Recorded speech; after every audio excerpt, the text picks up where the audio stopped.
এই সোশ্যাল মিডিয়াতে কোনো ভিডিও দিয়েও শান্তি নাই। বাপ রে বাপ, এক একজন একেবারে হাজি, একেবারে সেই রকম ধার্মিক সব আসে কমেন্ট করতে। মানে কমেন্ট করে, আপু সারাদিন রান্না বান্নাই করতে দেখি, এরা রোজা রমজানের দিন কখন নামাজ পড়ে, কখন কোরআন শরীফ পড়ে, সারাদিন শুধু ভিডিও দেয়। আমি কি নামাজ কোরআন শরীফ পড়ার সময় ভিডিও করবো নাকি রে? এই বান্দরগুলা, হ্যাঁ তোমরা কি করো? তোমরা কেমনে জানলা যে সারাদিন ভিডিও দিই? তোমরা কি করো? নামাজ কোরআন শরীফ পড়া বাদে খালি মানুষের কমেন্ট করতে আসো না? ও তো কেন ঘোলা দেখতে পাচ্ছি কেন, বুঝতেছি না।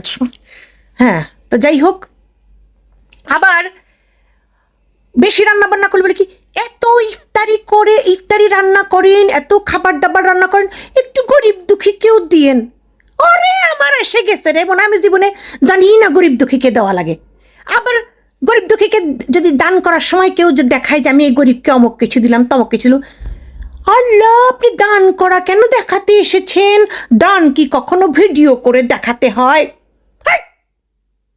দান করলে করে দেখালেও দোষ, না দেখে ভিডিও দিলেও দোষ, বিনোদনমূলক ভিডিও দিলে দোষ। তোমরা সারাদিন ভিডিও দাও, কোরআন শরীফ নামাজ কোরআন শরীফ পড়ো না। আবার যদি নামাজ কোরআন শরীফ পড়ার ভিডিও দেয়, একটা মেয়ে কি সুন্দর করে নামাজ কোরআন শরীফ পড়া ভিডিও দিয়েছে, আপনারা ভিডিও চেয়েছেন তাই ভিডিও, ওখানে একেবারে এসে গেছে, একেবারে আলেম আলেম 30 পাড়ার হাফেজরা এসে এসে ভুল ধরতেছে। আপনার এখানে 3 আলিফ টানতে হবে, আপনার এখানে 1 আলিফ টানতে হবে। ওরে আমার 3 আলিফ 1 আলিফ রে! এই যারা ভুল ধরে তোরা কোরআন শরীফ পড়ার ভিডিও দে। অসভ্যগুলা। আল্লাহ রোজা রমজানের দিন গালি না না না, এখন তো আমি রোজা ভেঙেছি, এখন তো ইফতার সরি কি করেছি, ইফতার করেছি। হ্যাঁ আল্লাহগুলো মানে কোন দিকে যাই আমি? ঈশ্বরের চোখে সমস্যা, চোখে ঘোলা দেখতে পাচ্ছি কেন? ঠিক মতো চশমা পরে ঘোলা দেখি, ঠিক হ। আচ্ছা, তো এখন আমার কথা হচ্ছে যে আমি ভিডিও যেটা দেই সেটাই তোমরা দেখতে পাও। আরও যে সারাদিন কত কি করি সেগুলোর সব ভিডিও আমরা দেই না, বুঝছো? কাদেরকে কি বুঝাইতেছি? হ্যাঁ, এগুলো জেনে শুনে এগুলো কমেন্ট করে।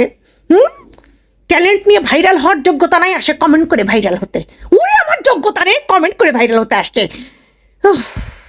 শান্ত হও নকশি কন্যা, শান্ত হও।